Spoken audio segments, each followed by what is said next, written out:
Vamos para a tela do PC para você aprender a baixar e instalar o drive nessa placa-mãe ASRock B450M.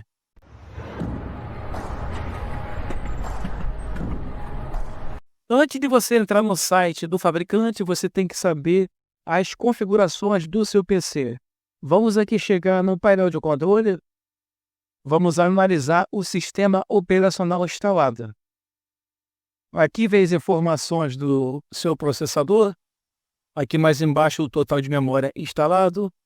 E aqui embaixo a edição do Windows. O Windows 10 Pro. A versão 22H2. Então aqui podemos fechar. Vamos agora abrir qualquer navegador. Eu vou estar aqui usando o Chrome. Em pesquisar, vamos digitar Drive ASRock e modelo da placa-mãe. E vamos dar o Enter. Esse primeiro link aqui é o site oficial onde a gente vai baixar os drives.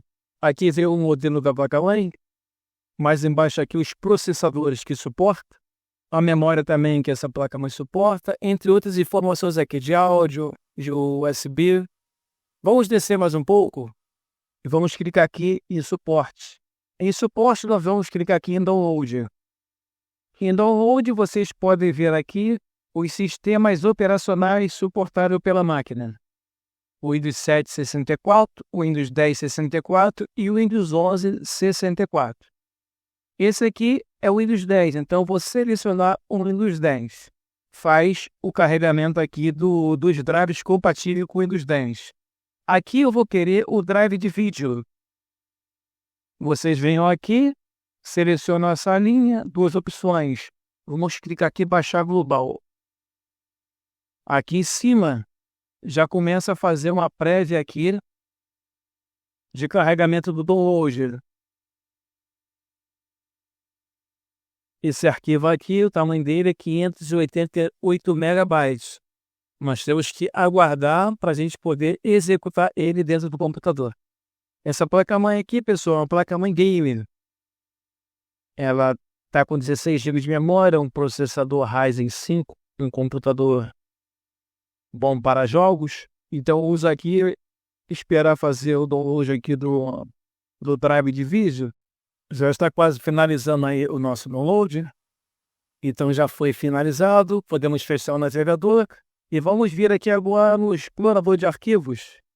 E eu vou chegar na parte de download, para onde é direcionado o download. Aqui o sistema informa que essa parte está compactada. Vamos dar 2 cliques sobre ela. Vamos dar 2 cliques. E vamos clicar aqui para extrair tudo. Extrair. Ela vai criar uma nova pasta. Então já foi extraído os arquivos. Vamos dar 2 cliques sobre essa pasta. E agora sim, ó, novamente setup. E clicar aqui sim para eles permitir a sua instalação. Agora aqui podemos fechar tudo atrás. E aqui começa a fazer uma varredura dentro do sistema. Aqui, ao clicar em instalar, é realizar a instalação do software. Vamos clicar em instalar. Vamos aguardar que vai demorar uns minutinhos para que esse drive possa ser instalado. Já começou a fazer a instalação do gráfico de vídeo. Então está dizendo aqui para a gente poder reiniciar a máquina. Vamos obedecer e clicar para reiniciar. Então, pessoal, o nosso canal vai ficando por aqui. E hoje você aprendeu a instalar o drive de vídeo dessa placa-mãe ASRock B450M. O nosso canal volta amanhã a contar dicas, truques e macete e instalação de drive em outros computadores. Se inscreva no nosso canal, solta o like e foi, tchau, pessoal!